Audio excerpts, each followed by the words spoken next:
Hello, everyone. Welcome again to this panel to New York Climate Week. The past few where we, decades. oh, there. We are really excited for you to be joining us. First, congratulations to all the team that did that amazing documentary. It was actually the first time that I saw it, and it's like so well done. So congratulations to everyone.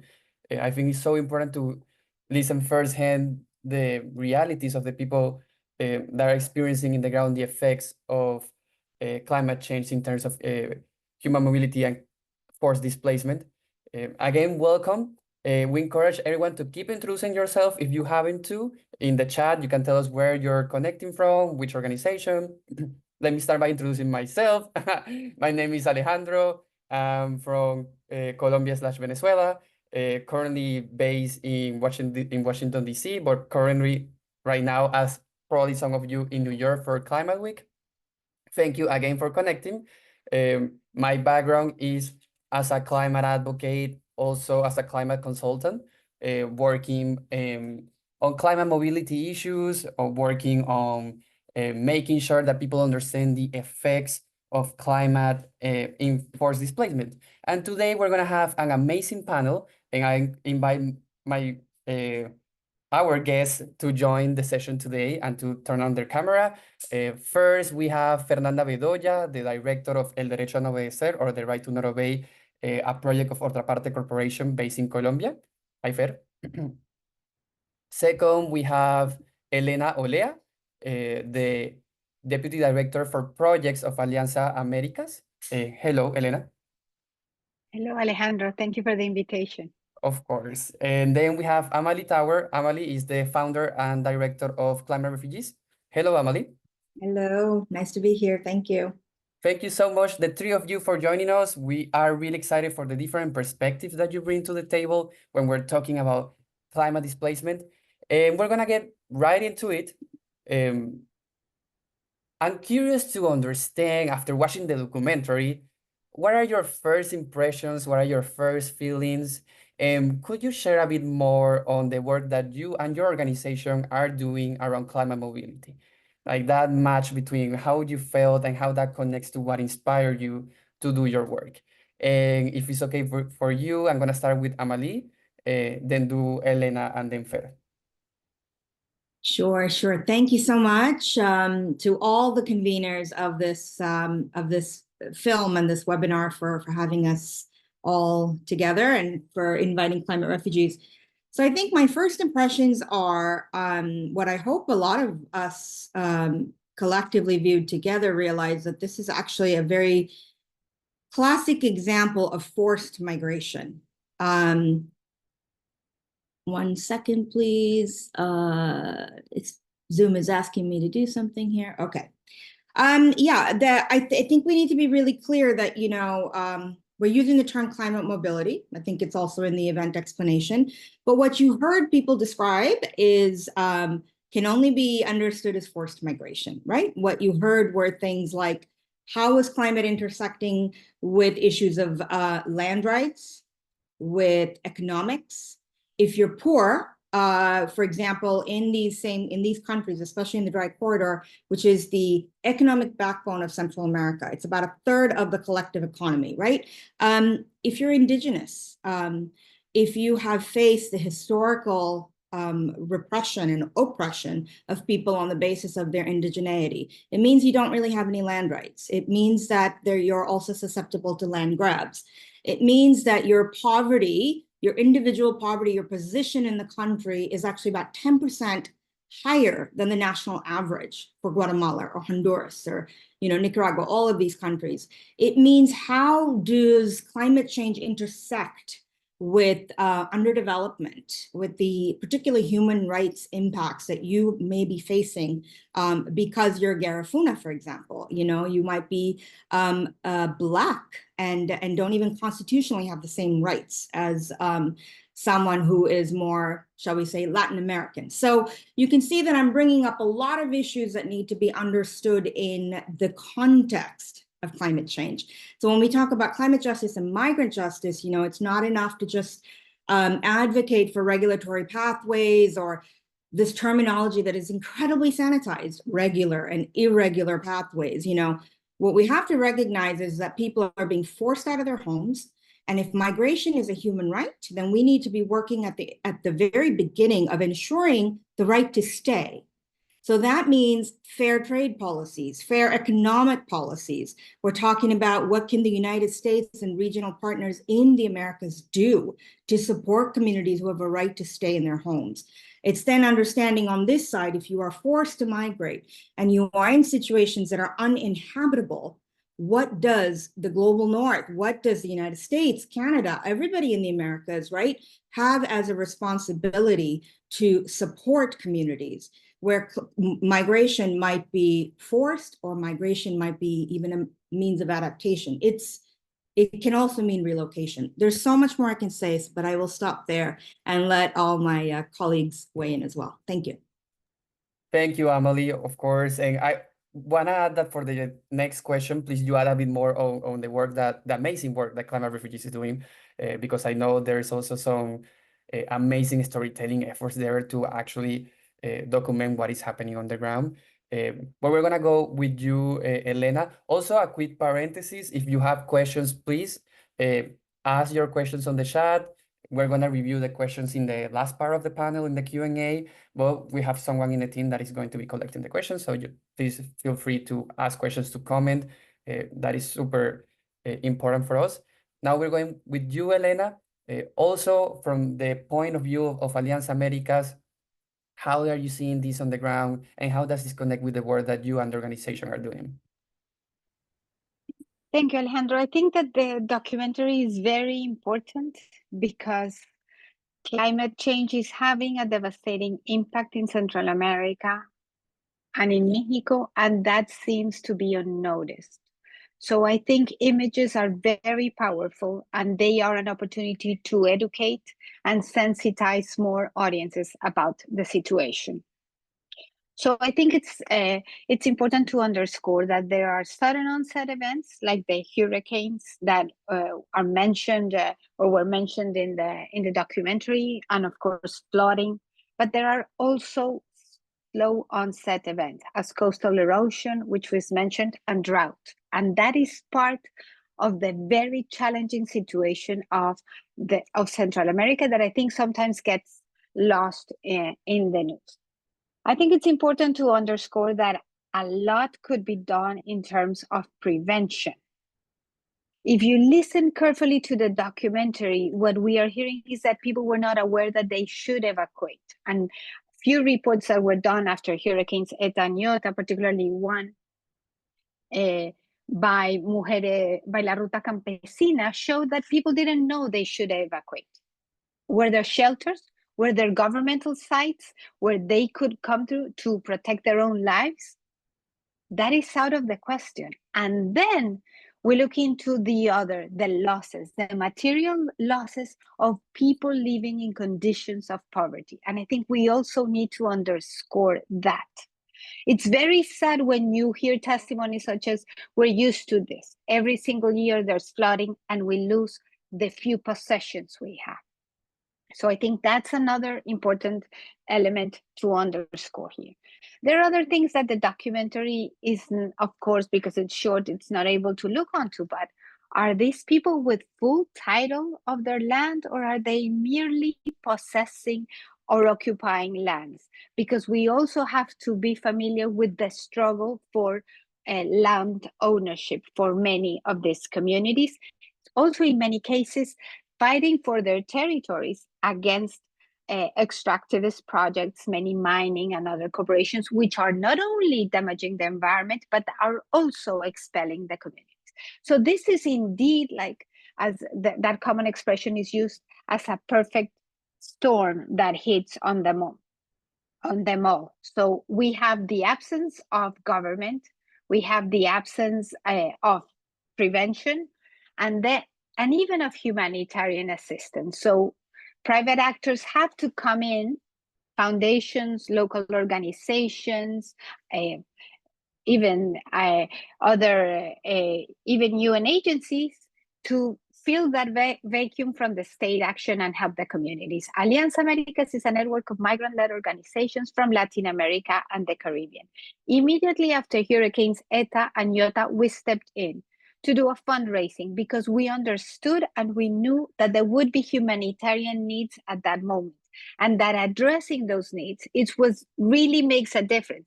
If people feel that they're going to receive assistance, that there are possibilities for recovery, that they could, and for durable solutions, they may consider staying.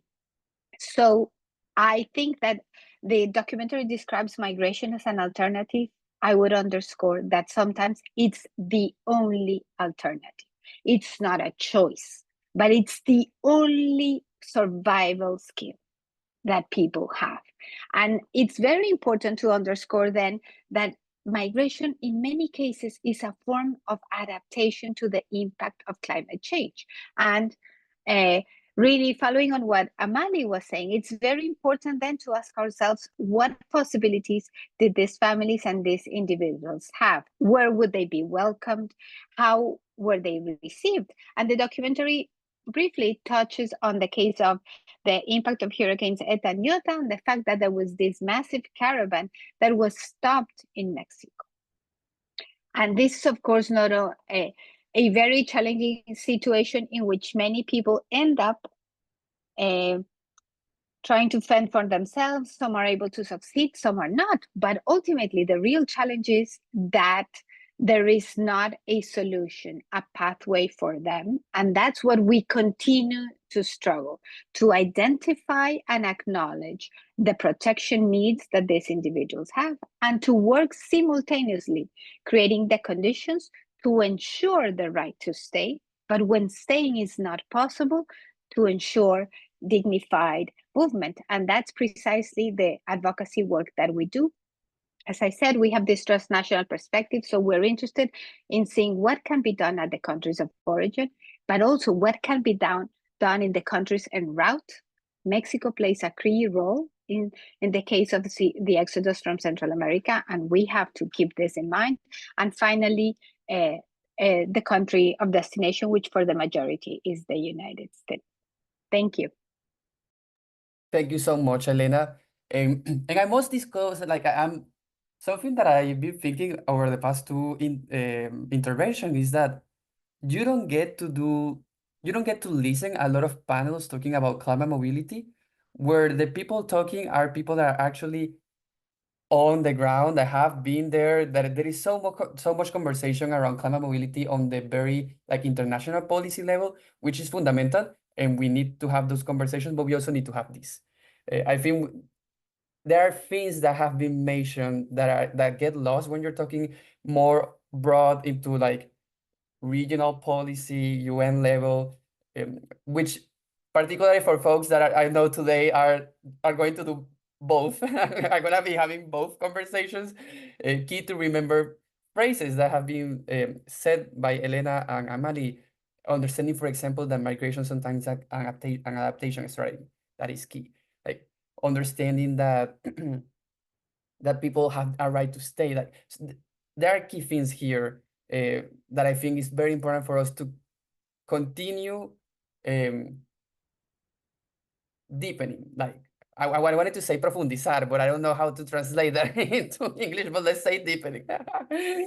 But let's go to you, Fer, also from an angle of Colombia, a Latin American angle, but also understanding the reality in the ground of Colombia, and a key issue here, the view from youth-led organizations. What are young people, youth-led organizations that are such a strong part of the climate movement seeing when we're talking about climate mobility? Thanks, Alejo.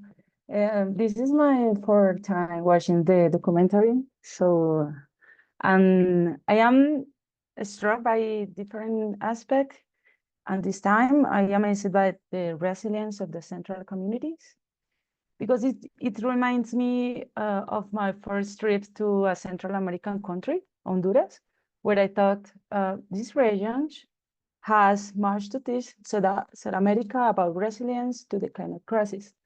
However, resilience alone is not enough for many climate events. resilience is necessary, but yes, but communities can bear the full weight of the climate crisis consequences. We need actors from all sectors organizing climate governance schemes to design and develop adaptation capacity and recognize loss and damage. When adaptation fails, either because nothing was done or because of poor implementations, loss and damage inevitably follow. And this loss and damage we see in territories and see in this documentary show that communities need a stronger, faster, a more structural and more accurate response from the global north, because global north, where the greatest capacity for pollution is concentrated, should pay for damage, for loss and damage of the global south, where most of the crisis impacts are felt.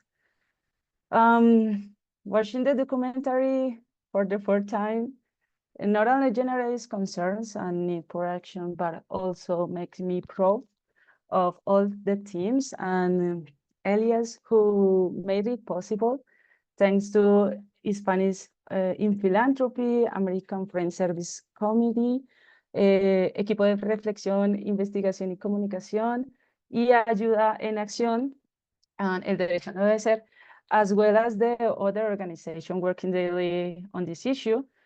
We have been getting to know each other and working together to influence change for more than 2 years. We have been working to make the intersection between climate justice and human mobility in Latin America more visible through virtual conversations and workshops to strengthen conceptual communication and advocacy capacities.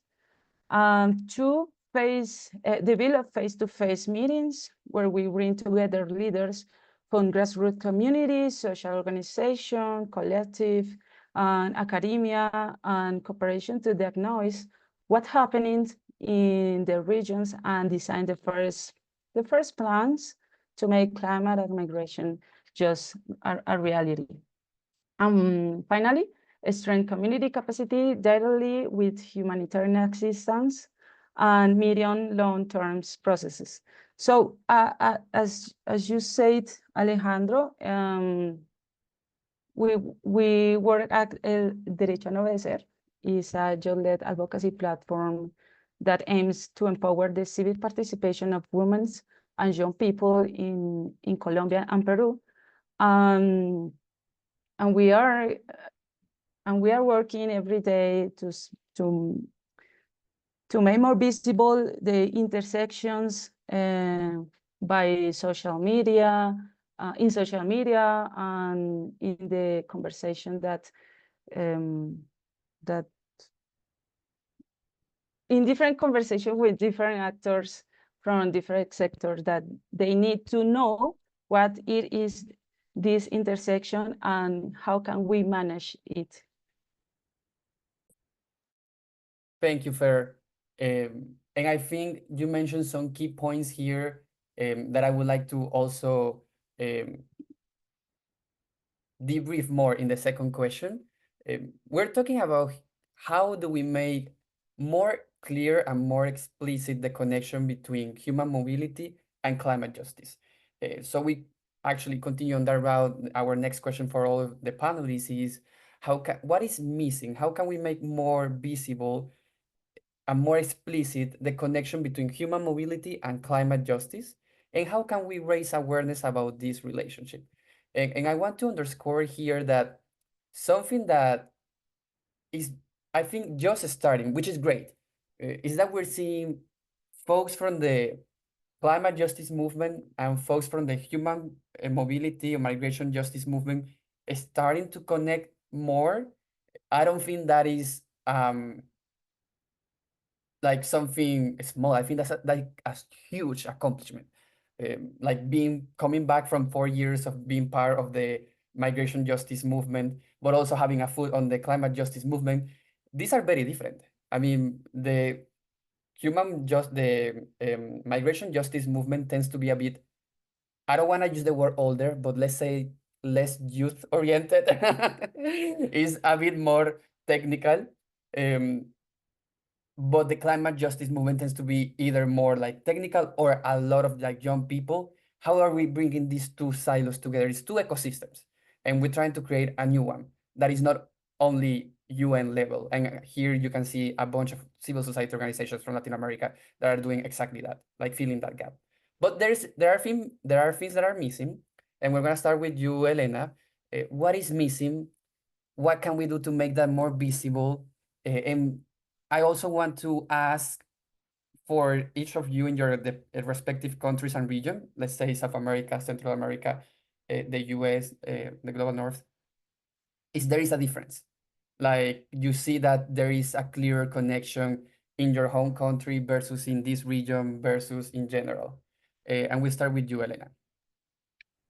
Well, I think that those of us that have been working with forced migration, that have taken the time to interview at length people who were forced to flee, if we take the time and if we listen carefully, we have known for decades that climate is impacting people and communities and is part of the reasons that we left.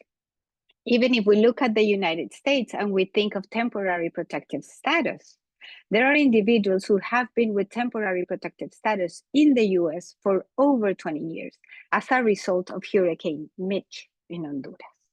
So this is not new.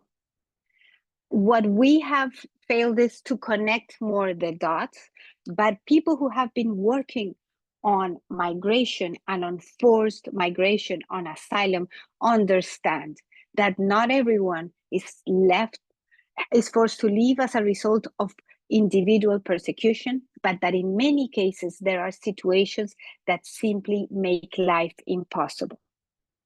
And that while the documentary describes resistance as staying, in some cases resistance, the desire to survive, means also migrating. They are forced to migrate. And I think it's important to see those two sides. I think that is critical.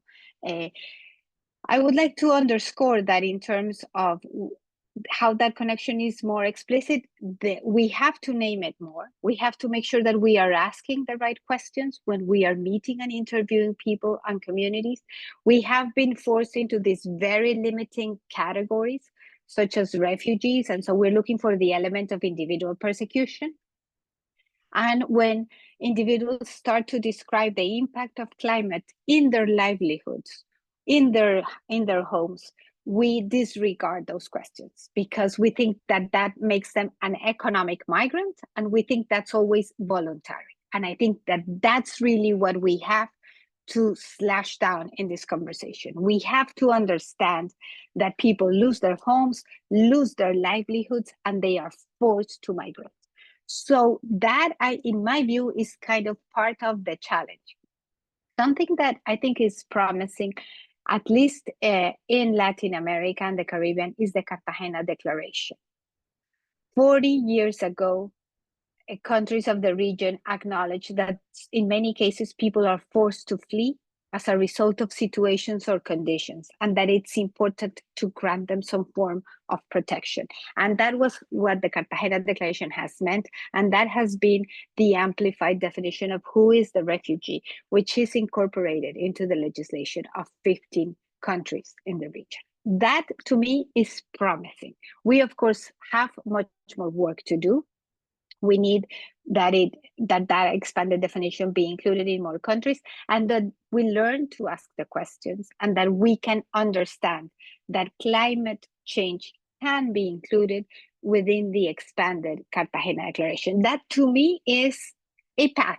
It's not, it's not a wide open window, but there is some light, there is some space, and I think that's how we need to push spaces forward. Of course, we have to be mindful that this is in the context of very strong anti-immigrant narratives that we're also failing to fight with stronger counter narratives, where we are demonstrating that migrants are a contribution. We are a blessing to the societies that we come to. We continue sending remittances to our countries of origin for those who stay, but we're also enriching the societies. We are entrepreneurs of our own lives, of our own communities, who are working extremely hard, who have lower criminality rates than locals, who are contributing economically, who are paying taxes at higher rates. We need to be acknowledged for what we represent, and that's why we deserve opportunities to remain in other countries. It's a need, it's justice, and it's humane. And I think that that's what is critical in this conversation. Thank you so much, Helena. Just want to do an asterisk here and say that if folks haven't checked that out, I thought it was really interesting. The Yale Center for Climate Change Communication released like 2 weeks ago a report on US perceptions of climate change migrants. That's how they call it. Like, so many debates about the terminology, but I thought it was really interesting because I think it's the first like perception survey I see of like what the US or people in the US perceive around climate displacement. So check that out. We're gonna go again to the US, Amali. Curious to see, in your case, in the US context, how are you seeing this connection? Is it clear? Is it not that clear? And I'm personally interested in understanding whether you have had like the opportunity to talk directly with like US policymakers. If you're seeing that for policymakers at the US level, this is a clear distinction. Is it like two separate worlds? They're starting to bridge the gap. And same question for the US civil society. Yeah, thank you for that. First, I just want to say how absolutely brilliant every word Elena just shared with us, how absolutely on the spot, correct, and the justice behind what you said, Elena. Thank you. Thank you for that, because that exactly is the work. I also want to echo what she said about this lack of understanding, not just the intersectionality I mentioned, but what is climate change? You know, I think to your question to me, Alejandro, you know, I think it still exists in the United States where people think climate change is a disaster. A disaster context is really what is climate change. No, you know, if we think about hurricanes Eta and Iota, you know, people are still displaced by that. As Elena said, people are still displaced by Mitch, evidenced by TPS protections for people. And while we're on that note, temporary protected status in the United States only exists for people who are already in the US. So what does that mean? It means when Eta and Iota hit, categories 4 and 5, I believe, respectively, or somewhere in there, they were only 2 weeks apart. They hit the exact same place, right? If you were already in the US, you would have been granted TPS, temporary protected status. But if you're in the places that were actually devastated, there is no pathway for you to come. So think about like how kind of oxymoronic that concept is, right? But to talk to you about the US, you know, here's another connection that needs to be made.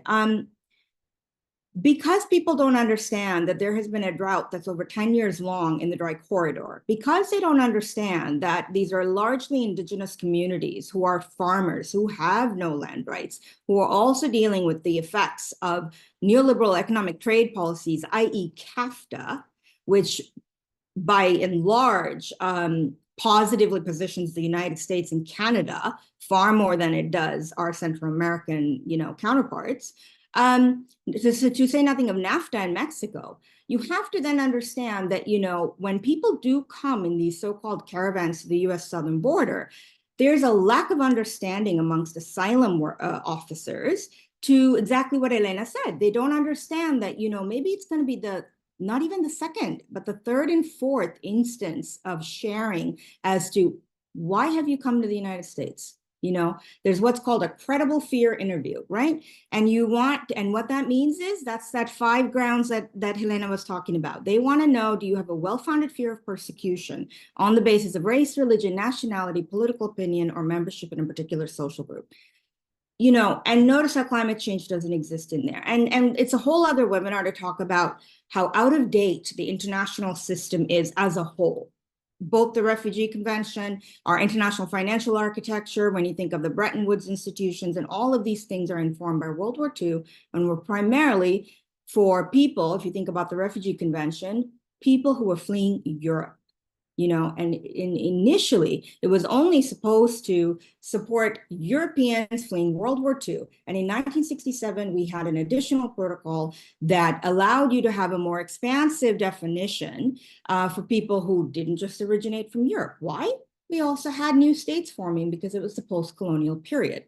And if you think about the wisdom of how that came about in 67, could it be that in 2024, when you look at the climate crisis, that we are once again dealing with systems that are outdated, right? Now, I'm not going to get into, should the convention be expanded or not, because that, like I said, that's a whole other webinar. But has that thinking been incorporated into the US government, into its asylum officers, into the adjudication of who is needing protection? No, it hasn't. It hasn't even gotten to the point where people recognize that, you might say, well, I left because there are no jobs, there's no poverty. Evidenced by the fact that when I was in the dry corridor in Guatemala, in Quetzaltenango, talking to, in Quiche, talking to Mayan communities, people will tell you, there are no opportunities here. That might be the first thing that they say when they start talking. But because, as Helena said, those of us who've been doing this work for 20 plus years know, the next question needs to be, what do you mean by opportunities? And pretty soon you start to hear people talking about poverty. Now, if I was a USCIS asylum officer, I might go, economic migration, and it allows me to just, dispel people. There is no basis of economic migration. This is an instrument that states use to expel people, to obfuscate its responsibilities, to obfuscate the causal factors, even though they want to talk about the root causes of migration. It doesn't look at the fact that, why are people even dying en route, knowing fully well that so many people have died? They may have lost members of their family. They have gone into great amounts of debt to even get to the United States. It reminds me of that poem by Warsan Shire, you do not put your children in a boat unless you are fleeing some really untenable situations. This is not permeated into states' knowledge and acknowledgements. And so what do you have? You have a border security complex where today the richest and most polluting countries in the world are spending almost like well over 2 to 1 more on securing their borders than they are on climate finance. So when you ask me to talk about connections, this is yet another connection that I think is missing when we talk about climate justice and migrant justice. If states know that people are coming and are in seeking options, solutions, protections, ask yourself why they are spending more money, not just to secure their borders, but to make third country agreements with Mexico to keep people out, a complete violation of the right to migrate, the right to seek asylum. In Guatemala, in countries that they're also holding back migrants within their own countries, all with the ultimate goal of slowing down how many people are arriving to the United States. So we have a massive power imbalance here that needs to be confronted. You have to look at why is more money being spent on borders than on these root causes. When root cause policies go into place, ask yourself, why do they never reach the most impacted populations in rural communities where there is no infrastructure for climate resilience, let alone adaptation? There are no roads. The places I went to, I would get to a department in Guatemala, I would get to the capital, and then I would probably go about 2 hours up a mountain to talk to people who then over and over and over again said to me things like, we are forced to migrate. And when I said, what did you first consider going to Guatemala City? Oh, we've done those things. We sent our young people. And remember, while people might be internally migrating or internally displaced, without any kind of organization, support, people fall into maybe greater and more difficult situations, and they're left to fend for themselves. And when I ask people, you know, why have you also looked at migrating to other countries? They'll tell you, yes, we moved to Honduras for seasonal and labor migration because there are small agrarian businesses that come here and recruit people. And it gets us by for a few months. So you'll notice that for some people, their nearest help is a foreign country. And for other people, they'll say, we don't know any other places to go where we can seek support and refuge. So when Helena talks to you about the Cartagena Declaration, which also has a definition that says events that disturb the public order, we also have work to do to educate these impacted communities and affected populations that there are other countries and other legal instruments that apply, so that people aren't necessarily falling into the same trap of the pushbacks and the externalization of borders and the asylum obfuscations that are ongoing in the US. The last thing I'll say is, in equal measure, as I heard people say, I am forced to migrate, I heard people say, we just want a chance to stay in our country. And I heard that echoed more by younger people, especially those who are saying, we are trying to educate ourselves, we are trying to seek higher advanced studies and stay in our countries, but there are no opportunities. And they were able to very well communicate that with the climate impacts, because these are communities that are devastated by it, but are also dependent on the land and natural resources for not just its livelihood and survival, but for its economy. So I'll leave it there. Thank you. Thank you so much, Amali. I mean, thanks to what you said about Helena, but thanks to what all of you have said, as in like sharp, to the point. Yes, this listening for like everybody listening to this, because you're so right, and I guess like it's so important to understand based on the context where we are, what is missing, and like I am confident, and the work that Hispanics in Philanthropy is doing is a good example of that. Like there are big opportunities to like make big changes of small things that are not happening, but could have like fundamental impacts in the way people's rights are respected in terms of the right to come here and like to live or to stay. Two different ones, both equally important. Fair, last question, talking more on the youth perspective and also on the Colombian side. But I'm very curious also to understand, because for what I understand, El Derecho No Obedecer did an amazing report on the perspectives of young people regarding this connection between climate and migration justice in Latin America. What are your perceptions? What did you see that particularly youth-led organizations in the region are seeing that is missing in this link? And after that, we're gonna go, I think, straight to Q&A. I'm gonna add a bit of the last question that I knew we have into the Q&A, but I also want to give the opportunity for participants to ask their questions. We already have one, but if there are more questions, please type them on the chat and we're gonna try to answer them too. But we're going back to you, Fer. Thanks, Alejo. El Derecho a No Obedecer, in collaboration with El Barómetro and Hispanics in Philanthropy. El Barómetro is a social listening platform that shows how media conversations include narrative of xenophobia, racism, and violence against women.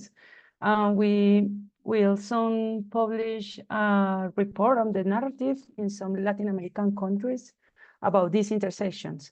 The report will present the main findings from the data collection and specify the general meanings acquired by the conversation on climate migrations in the Corredor Seco, and includes Costa Rica, El Salvador, Honduras, Nicaragua, and Guatemala.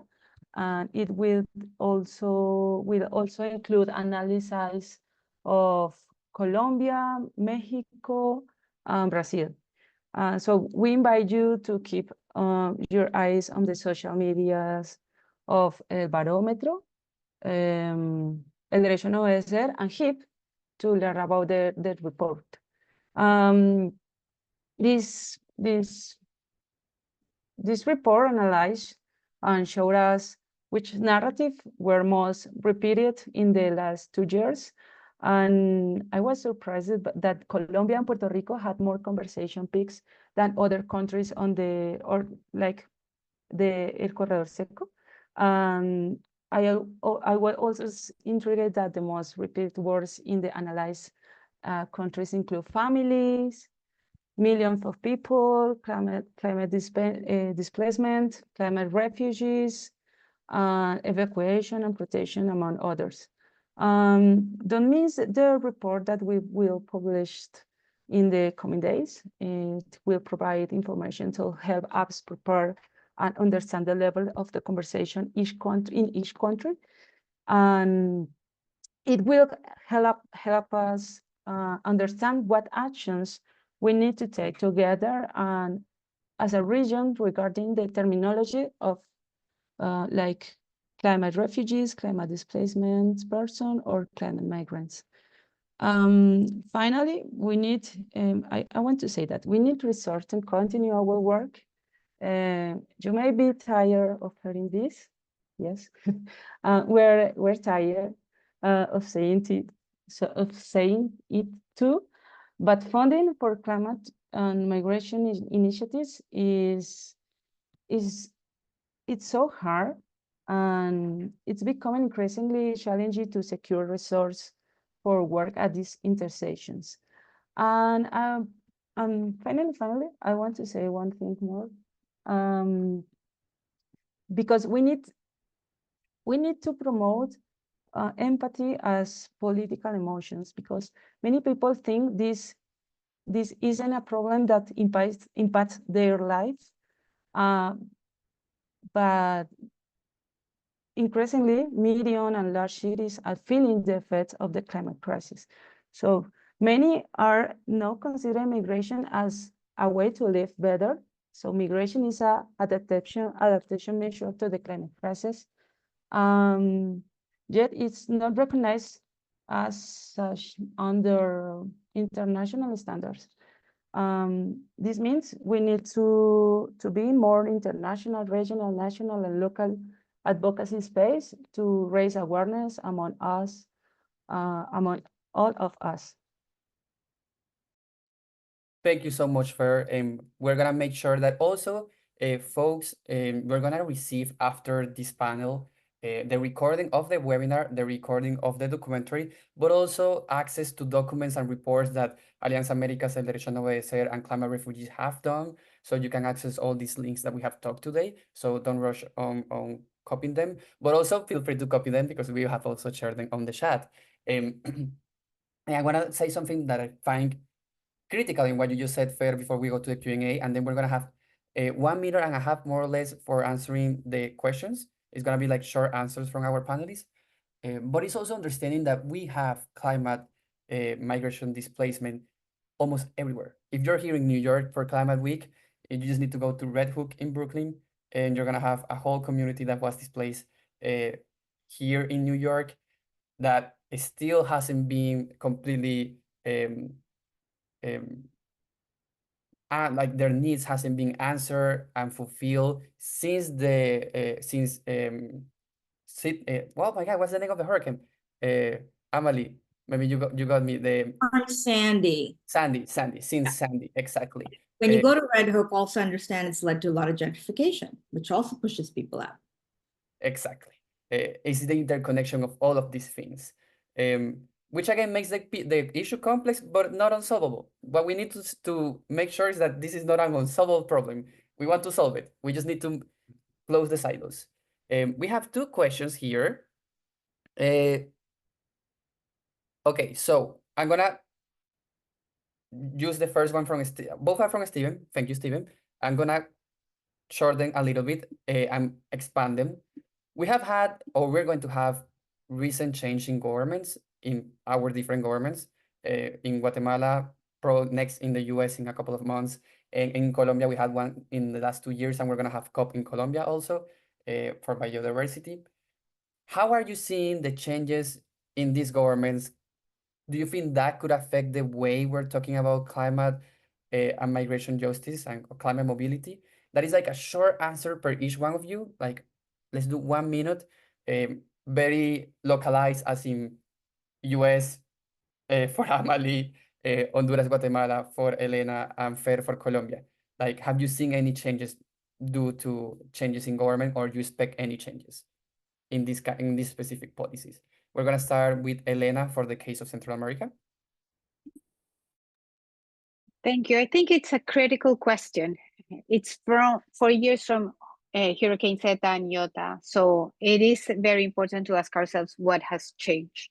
I think it continues to be a challenge that even though, for instance, in the case of Honduras, internally displaced persons are acknowledged in the legislation, there is no agency responsible for providing humanitarian assistance and long-term durable solutions to those who are internally displaced.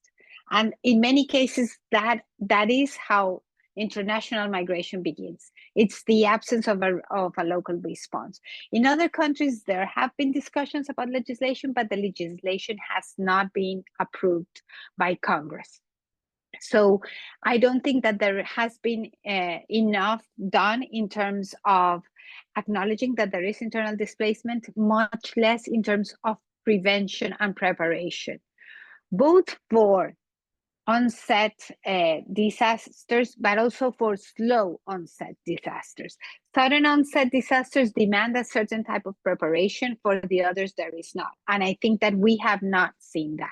Of course, this is also in the context of countries which are lacking resources, where the population continues to live in conditions of extreme poverty, and where food insecurity is also pending on a significant percentage of the population. The lack of protection for children, even being able to ensure their basic nutrition, is a very challenging problem in the region. So I go back to Amali's comment, which I think is critical, is what is being done to address the root causes? What investment is being done to ensure that the population can state that there is an adequate response? I am afraid that there is not done. However, I think it's important the shift in power in Guatemala and President Arevalo and his closer connection, his ability to listen and to include indigenous communities and their leaderships is a positive step. But of course, more robust resources and institutions are necessary. And that it's right there where the international community would have an opportunity, and it's what we definitely need in Central America. Thank you so much for that, Helena. Completely to the point. 1 minute for you also, Amali, the case of the US. Do you see any foreseeable change in terms of policy? That is a big one, depending on what could happen in November. Sure. So let me first start with Guatemala, something I do know since we do have a change in government there. Very happy to share that Guatemala has instituted, and let me make sure I get it right now, the Guatemala Institute for Migration. And I'm not gonna, know how to say that in Spanish. Apologies that I'm such a bad language learner, but I'll put it in the chat here. And the good thing is it's now run by someone formerly from civil society, Danilo Rivera. And to give you an idea of what Helena was saying, the decades of work we've all been doing, not just in climate, but in migration and refugees, leads to us having the honor and the privilege to speak to people like Danilo and now help Guatemala inform what its goal is, this institute, and Mr. Rivera's goal is to bring a human rights lens to migration in the country. And that's, internally and across borders, and obviously it's vis-a-vis the very political and criminalized nature of migration to the United States. So that's one that I want to add to echo what Helena just said. The second things, I've already put them in the chat. There's a Congressional Global Caucus on Migration with elected leaders in Congress, 3 people, I think, who spearheaded it. You'll see the links in the chat. And it's growing. And they have reached out to people like me, you know, and at Climate Refugees to help inform a resolution that's being put forth on addressing the global displacement crisis. It is an incredibly holistic resolution that looks at all of the things that, you know, most of which I've mentioned here on this call, but so much more. The second thing I can say that's also in the chat is the work of Senator Markey and Representative Nydia Velázquez for several years now to bring forth the Climate Displaced Persons Act in Congress. It usually stalls in committee, and that I think is reflective of the political situation in this country at the national federal government level. As to the election, here's what I will say. It is not about politics, really. Look at the money, study the data. You will see that regardless of who's in power, border security and migration and borders is probably the most important issue in the last several elections. It is also probably the most divisive and misunderstood issue. And migrants are being not just criminalized, but used as political pawns.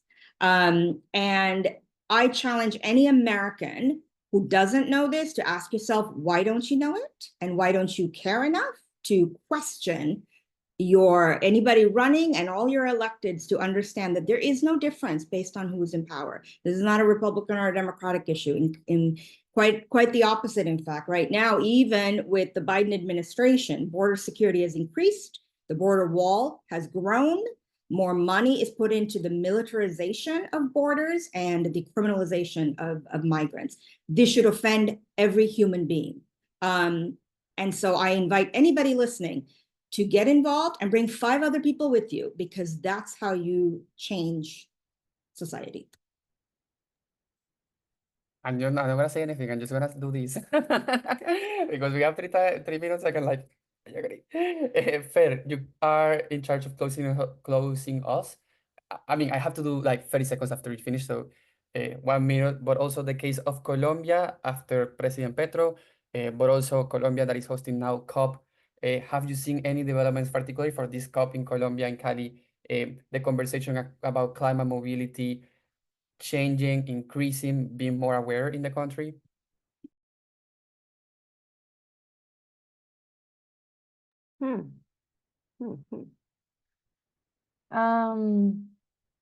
We have a ruling from the Constitutional Court that for first time recognized that a family was a victim of forced displacement to the climate. And it demands measure for them in reparation measure for them. Regarding what about the narrative in Colombia, I think they still need to move from disaster to governance and climate management. And finally, we also have a bill in Congress, but it needs improvement to understand that it's not just about disaster management, because we have a confusion about the terms and about the approach to manage this crisis. And I think, but it's my personal opinion, Petro is very, very well known in international space, but not so much at home, because the community says that the government is not in the governance spaces, and the measure of that the government has taken is not enough to the real adaptation that community needs in their territories. Thank you so much, Fer. I had forgotten and I brought it in the chat because it's a critical theme. That was past year, I don't remember. The Constitutional Court ruling in Colombia around climate displacement, which was also the work of so many people. But it's a key landmark in terms of legislation and rulings in Latin America. So check that out. Thank you so much, Amali, Helena, Fer. This has been my favorite Climate Week event. Now I just wish we had done it in person because it was amazing, but I'm also so happy that we had a lot of people connecting, even though we did it online in the middle of Climate Week. So that shows the interest of people on these topics. Thanks to Hispanics in Philanthropy for this convening. You're gonna soon see some reports made by HIP on climate mobility based on the project they have done, Colibri, which has supported efforts from grassroots organizations across Central, South America, and the Caribbean around climate mobility. We need more funders talking and giving resources to people on the ground. And we are also going to have a final call to action. That is, we're going to be, he is going to be screening this documentary at the community level with Cine Mobile Toto in different territories. So if you're interested in showcasing this documentary, approach HIP, there will be something that can be done there. Thank you so much to everyone joining. Please be looking for your email for the recording, the documentary, the links that we have talked today. My name is Alejandro Daly, climate consultant, working for a while supporting HIP and other efforts in the region. And we're so happy that we have you here today. Thank you so much and enjoy the rest of your climate week. Have a nice day.